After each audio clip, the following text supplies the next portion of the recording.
দৈনিক 9 ঘন্টা কাজ করে 400 জন লোক একটি কাজের 1/4 শেষ করে 10 দিনে। তাহলে কতজন লোক? 400 জন লোক 9 ঘন্টা করে কাজ করে। কত দিনে কাজটা শেষ করতে পারে? 10 দিনে। কাজের কত অংশ শেষ করে? 1/4 অংশ। বাকি কাজ নিশ্চয়ই 3/4। ওই কাজটা আর দৈনিক ক ঘন্টা করে করবে? 8 ঘন্টা করে কাজ করবে। অবশিষ্ট কাজ কত দিনে করতে হবে? 20 দিনে। কটা লোক লাগাতে হবে এক্সট্রা, সেটাই আমাদের প্রশ্ন। তাহলে এখানে এই নিচের চার দুটো কেটে দাও।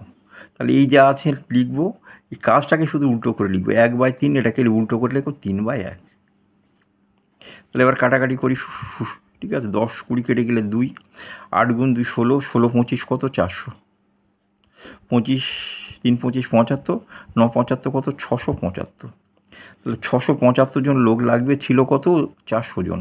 তাহলে অতিরিক্ত লাগবে 275 জন।